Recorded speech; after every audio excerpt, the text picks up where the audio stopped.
자, 오늘은 두 가지 상담 같이 하겠어요. 하나는 만 4세 아이인데 교사 상담인데 언어 발달이 늦어요. 그리고 약간 폭력적인 것도 있어요. 뭐 이런 얘기죠. 남자 얘기고.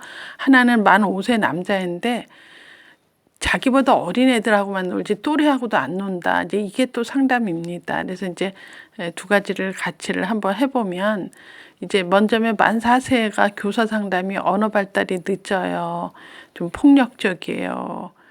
이제 이런 얘기인데 그 가정 환경을 좀 보니까 재혼 가정의 막내고요. 이 엄마가 재혼하면서 들어와 보니까 남편한테 이미 애가 이제 고등학교 형 누나가 있었죠. 그러니까 재혼해서 데리고 온 내 아이는 굉장히 어리고 지금 만 4세고 지금 새로 결혼한 남편의 애가 이제 사춘기에 형들 누나니까 이 엄마가 이제 이 새로운 집안에 적응하기 위해서 애를 거의 이제 어린이집에다 다 맡겨놓고 이제 이 새로운 환경에 적응을 하느라고 애쓴 것 같은 느낌은 드는데 이제 애가 놀이 상황에서 이런 얘기를 한다는 거야. 아빠가 엄마 때렸어.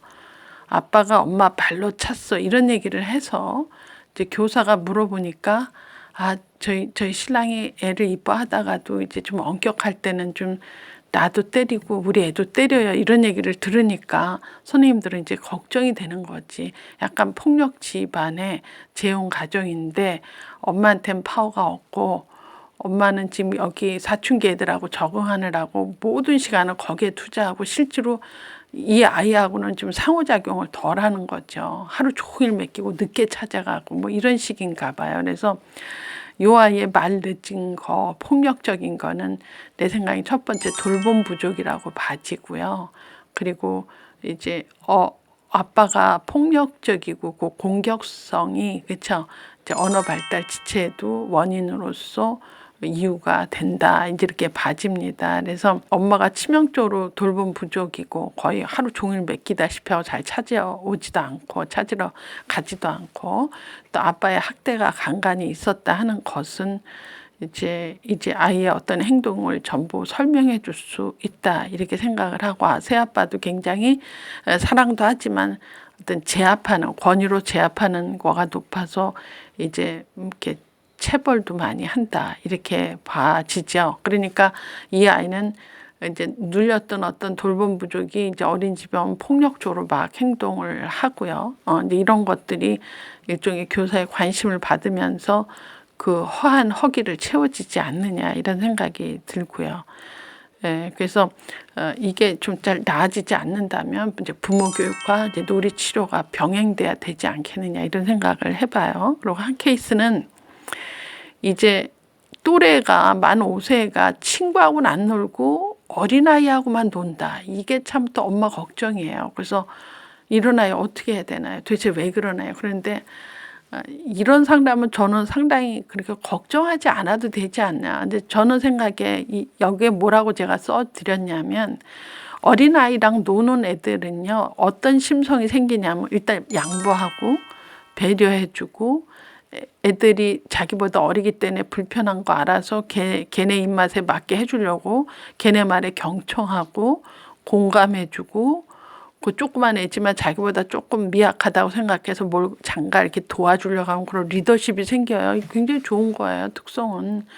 지금 여러분들이 잘 알고 있는 네덜란드의 어떤 이제 그 어떤 특수 학교 같은 시스템이긴 하지만 네덜란드의 7세, 12세를 한 클래스에다 놓고 같이 공부해요. 태블릿으로 이제 인공지능하고도 하고 그러면서 동생도 돌보고 큰형들하고 놀고 이러면서도 할 거 다 한다는 거죠.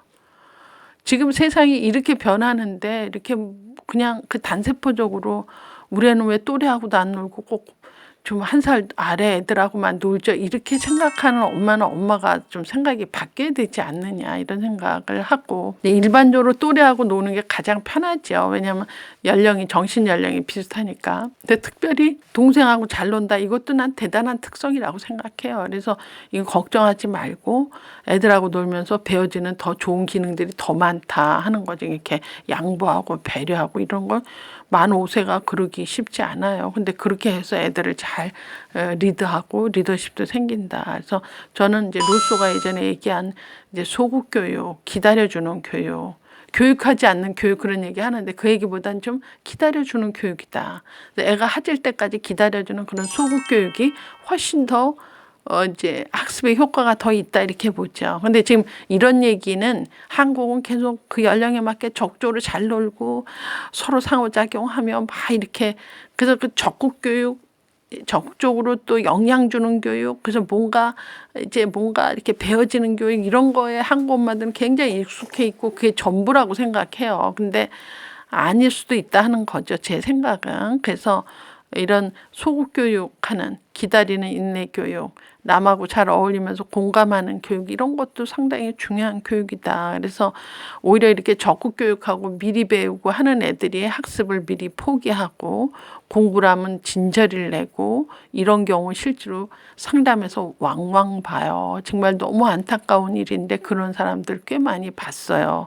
그래서 아이들 스스로 할 때까지 기다리는 것이 그때가 최적 기간이고 그때 애들이 하자고 할 때가 제일 많이 배워진다. 이거는 많은 학자들이 얘기를 해도 한국 엄마들은 별로 그런 얘기 안 듣고 자기 의지대로 생각대로 키우죠. 그래서 결국에 결론은 어떤 결론이 나느냐. 그래서 우리 애는 공부할 만한 애가 벌써 이제 튕겨 나가서 자기 할 거 한다 그러고 학교 공부에 소홀합니다. 일을 어떻게 하면 좋아요로 막 살려주세요 하는데 이미 그거 너무 공부를 재밌게 느끼지 않고 지겹게 느끼게 기여한 것이 엄마가 너무 서두른 것이다 하는 거죠. 제가 정말 오래된 예전 상담에 지금도 안타까운 건 초등학교 내내 전교 1등만 했대요. 이게 서울은 아니었나 봐. 약간 외곽이었는데 그 엄마가 자기가 스트레스를 줘서 애가 1등 했다고 생각은 안 하고 우리 딸이 워낙 똘똘하고 그래서 학교 공부를 잘 따라가는구나 해서 하여튼 내용즉슨 그 엄마는 전교 1등을 초등학교 내내 했대요. 그리고 중학교를 딱 올라가는데 딸아이가 엄마 저 드릴 말씀이 있어요. 그리고 워낙 모범생이고 착실하고 하니까 뭘 나하고 할 얘기가 있구나. 그래서 그래 너가 중학교 올라가니 뭐 생각도 달라지고 포부가 있어서 그런가 보다. 그래서 그래 얘기해보자. 너가 나하고 얘기하자고 하는 게 뭐냐 그랬더니 엄마 나는 비로소 얘기인데 이제 중학교도 올라갔으니 내 생각을 엄마한테 얘기하는 게 옳을 것 같아요. 그래서 그래 얘기해봐라 뭐냐. 나는 초등학교 통틀어서 전교 1등 하면서 생각한 것은 내가 평생 배울 공부는 다 했다고 생각한다. 그래서 중학교에선 더 이상 학과 공부에 이렇게 열을 올리고 열심히 하기보단 내가 하고 싶은 걸 해야 되겠어요. 그래서 하도 엄마가 기가 막히지만 그래도 애 얘기를 끝까지 들어야 돼서 그래.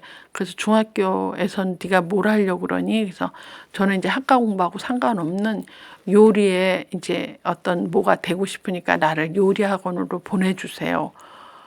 그 엄마 저하고 상담하고 얼마나 울고 눈물에 콧물에 혼났는지 몰라요. 그러니까 그 딸한테는 공부해 1등의 소리는 안 했다 하더라도 그렇게 성취 압력으로 모가지를 6년 동안 걔를 힘들게 했던 것 같다고 전 생각 들어.